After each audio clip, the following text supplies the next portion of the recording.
Welcome to Lecture 8, where we discuss one of my favorite topics, fossils and the fossil record. The whale skeleton pictured here is the oldest whale fossil found in North America, 40 million years old. The pelvic bones and hind limbs reveal a link between land mammals and whales. In addition to evidence from studies of natural selection and fossils, information from many different areas of biology, fields as different as anatomy, molecular biology, and biogeography, is only interpretable scientifically as being the outcome of evolution. Although we cannot travel back through time, modern-day evidence allows us to test hypotheses about how evolution proceeds and confirms the power of natural selection as an agent of evolutionary change. This evidence comes from both the field and the laboratory. When Darwin visited the Galapagos Islands off the coast of Ecuador in 1835, he collected 31 specimens of finches from 3 islands. Upon Darwin's return to England, ornithologist John Gould informed Darwin that his collection was in fact a closely related group of distinct species, all like one another except for their beaks. In all, 14 species are now recognized. The diversity of Darwin's finches is illustrated in Figure 2. The large ground finch, Geospiza magnirostris, feeds on seeds that they can crush in their powerful beaks. Species with smaller and narrower beaks, such as the warbler finch, Sotheidae olivacea, eat insects.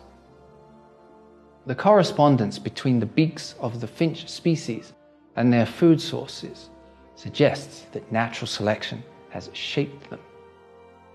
In 1973, Peter and Rosemary Grant of Princeton University and their students began studying the medium ground finch on Daphne Major, a tiny island in the center of the Galapagos.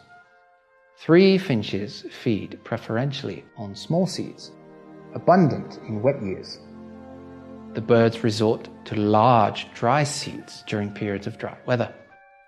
Quantifying beak shape every year, they were able to assemble a detailed portrait of evolution in action.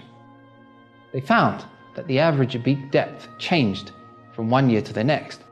Beak dimension was remarkably similar between parents and offspring, regardless of environmental conditions, suggesting that the differences among individuals in beak size reflect genetic differences, i.e. not indicative of Lamarckism. Biston betullaria, a moth ranging from grey with black speckling to black, is an example of natural selection favoring different traits in a species. Individuals with the dominant allele, i.e. black moths, were rare in populations before 1850, before the second phase of the Industrial Revolution. After 1850, black individuals increased in frequency near industrialized centers. Grey moths were more visible to predators. Birds ate them consequently.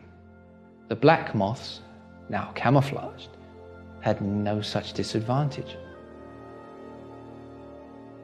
Natural selection has been responsible for changes in the allele shape of the beak and coloration of Darwin's finches and moths, respectively. Because beak morphology and coloration are transmissible traits, a beak better suited to the available seed types and coloration that minimized predation by birds became more common in subsequent generations. Thanks again for watching. I look forward to seeing you again.